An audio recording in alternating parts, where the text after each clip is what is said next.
Hello and welcome to another video. Today we're in Vienna, Austria, and we are going to be riding the U-Bahn Line 1, the red line, through the city to see what random stuff we can find.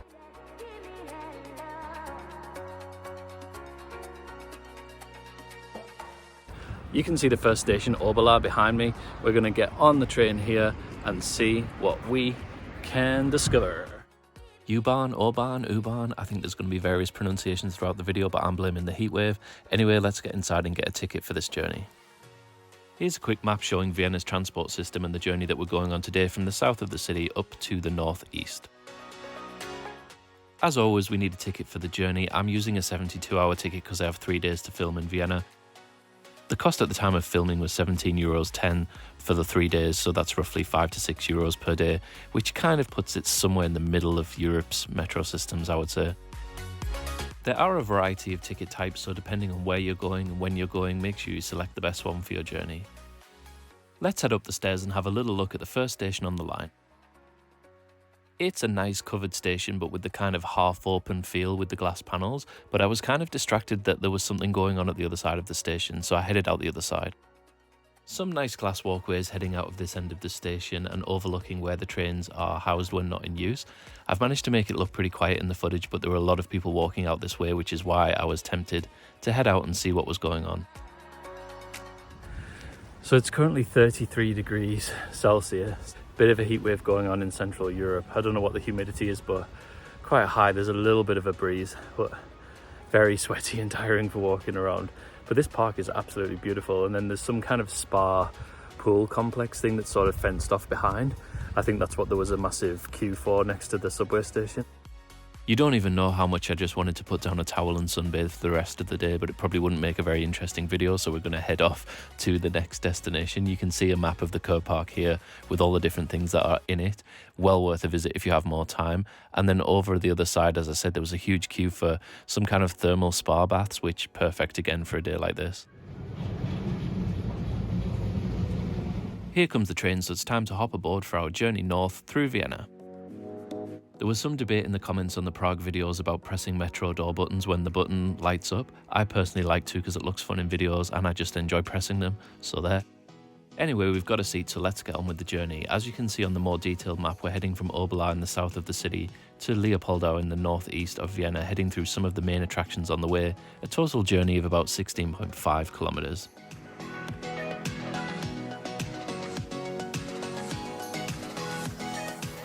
The first few stations are on ground level, so it's quite nice to look out the window and see the different scenery flying past, and we're going to get off a couple of stops down the line at Reumannplatz.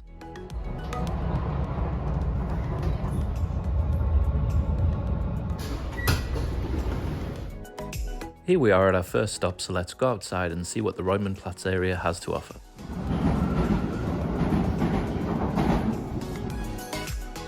Outside the station was a bit of a concrete jungle, which on a day like today, not exactly where you want to be, but I quickly spotted quite a few signs that grabbed my attention. So I got off in this area for no real other reason other than a lot of people got off the U-Bahn at this point, so I thought there must be plenty going on. It looks like it's kebab central, so it could be time for food. Before deciding which of these funky kebab outlets was the best to stop at for lunch, I checked out this sleeping horse statue, which pretty much summed up the mood of the day so far. Hot, sweaty, and tiring. The sleeping horse apparently serves no master and is quite lazy and disobedient, which pretty much sums me up at the moment, so it's time to get that kebab. This place appeared to be the most popular with the locals, so this is where I went, €2.50 or €3 for a kebab sandwich and also a drink. I sat briefly in the sun to eat it. It looks like a lot of salad, but there was a lot of meat as well. But the heat got to me quickly and it was time to head back into the U-Bahn to head to the next stop.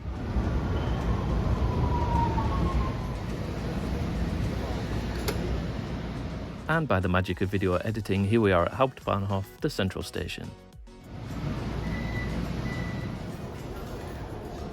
Probably not the best station to be grabbing an U-Bahn ticket because look at those long lines.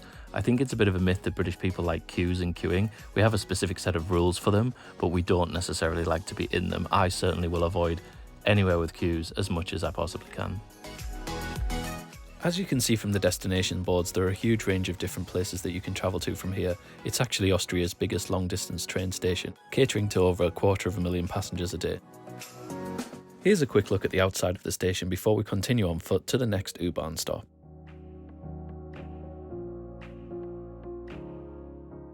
Just a couple of streets away from the hustle and bustle of the central station was quite a change of pace.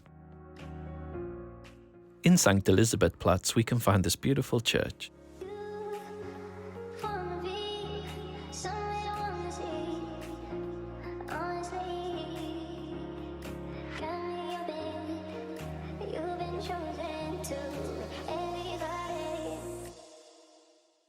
Let's take a quick look inside this stunning structure that dates all the way back to 1866.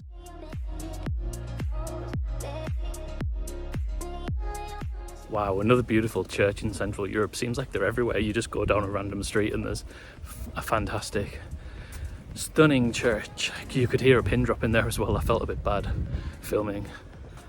The work that must have gone into building something as detailed and as big as that, it's kind of unfathomable how it was done. Like in the UK at the moment, we can barely even fix our own roads, something as basic as that. And then we have all of these stunning buildings from the past. They must have taken a long time, but the intricacy and the detail is crazy. Anyway, now I'm continuing through the centre, sort of roughly following the U-Bahn red line. It's hard to even speak because it's just so hot. I'm gonna go and top up on some fluids, I think, and then see what else I can find here. Luckily for me, the walk to the next station proved to be a bit of a graffiti paradise. Some lovely pieces of street art to be found around this area. It's so cool to find things like this. This advert apparently says Austria is not completely closed. I thought it was going to be something ruder because of the ending, but if you're a German speaker, feel free to shed some further light on this. But probably what nobody will be able to shed any light on is why I'm doing this in front of the graffiti, panting, and doing a little bit of tongue action. Maybe it'll make a good thumbnail, who knows. Luckily we've made it to the next station, Taubstummengasse, so let's head underground and back onto the U-Bahn.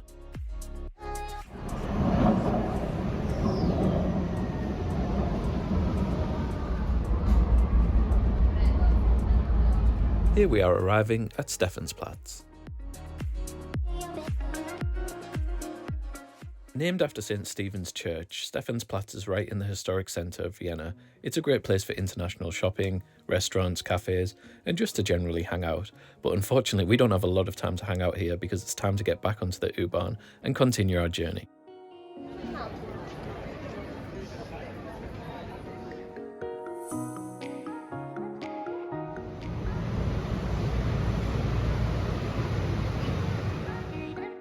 And here we are arriving at Prater Station. You can see on the map the couple of stops that we've just taken on the U-Bahn from Stephansplatz. The colourful cartoons on the walls could be an indication of what's about to come next.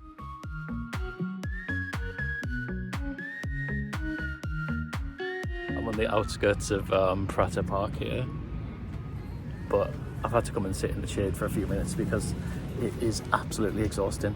It's weird because obviously 33 degrees Celsius is hot, but I've been in much hotter than that, and particularly in Spain, Portugal, Italy, 40 degrees. But 33 here in Central Europe feels really overwhelming.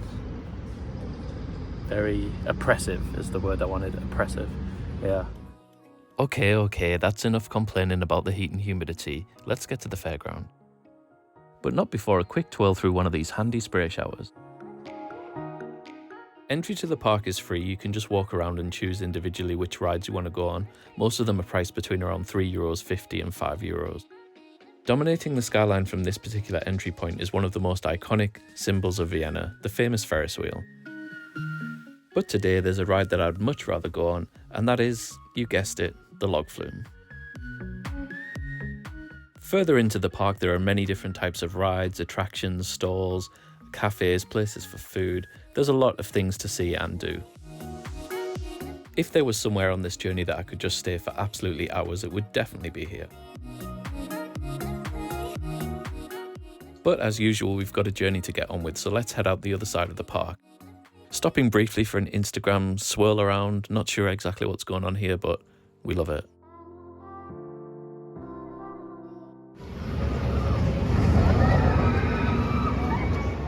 And just after this rather wild looking looping coaster, there's an exit where we can continue our journey towards the river.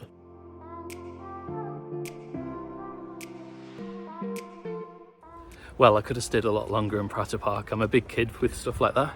Love theme parks, and this area also seems really nice. I would imagine an apartment around here would go for a lot of euros, particularly considering a bottle of water is €2. I just paid for that. Chaos. Yeah, I think the weird thing on Sundays with all of the supermarkets and even the smaller supermarkets like Spar are all just closed down, so you can only really go to a petrol station or go to an actual cafe or restaurant, which just takes too long really. So yeah, we're gonna walk over hopefully some nice river or riverside type areas. I can hear my speeches like all over the place. It's so hot. It's actually like, it probably just looks really nice on camera, and it's a bit nicer here because it's in the shade, but it's just so energy sapping.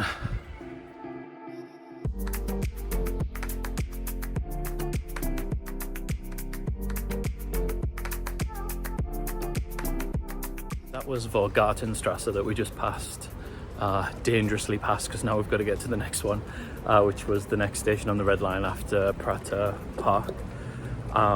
So we're going to try and cross the river soon, I think, over to the following station.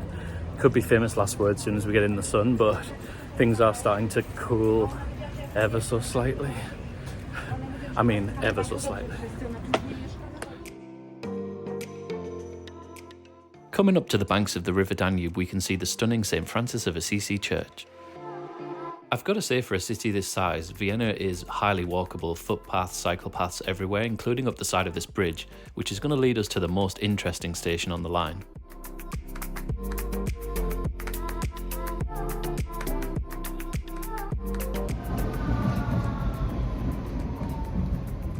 Donauinsel Station is located directly under a river bridge and serves Danube Island, the translation of the name of the station.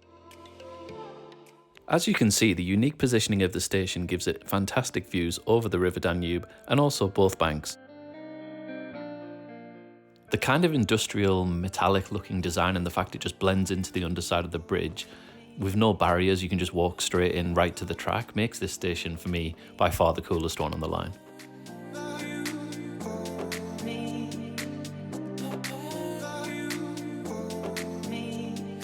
So now we're going to hop back onto the U-Bahn and travel a few more stations.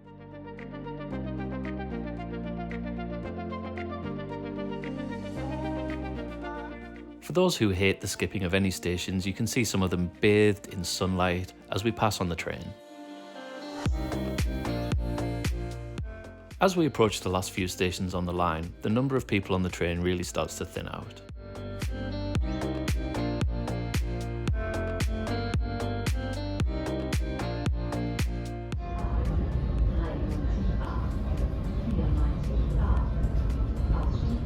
As you can see, there are still some beautiful views to be had from the U-Bahn window across this part of the city.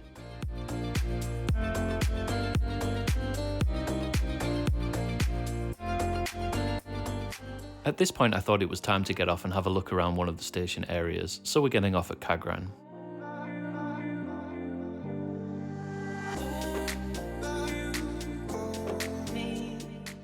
This strikes me as an area that would be really busy from Monday to Friday, particularly during the day, probably office workers, things like that, the big Westfield shopping centre. But on a Sunday evening there wasn't really that much going on, and the vibe was telling me, let's roll out these last few stations.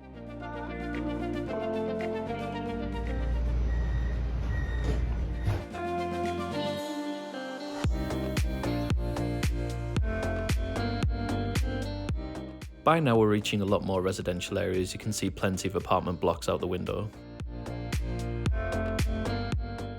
And you can see the crowd on the train is really thinning out now, just how I like it.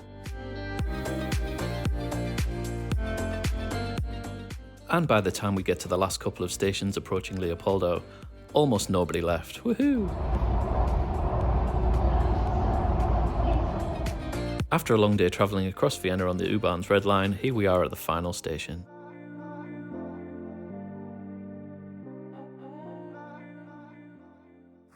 So we finally made it to the final station on the Red Line, Leopoldau, and that was a long and sweaty day.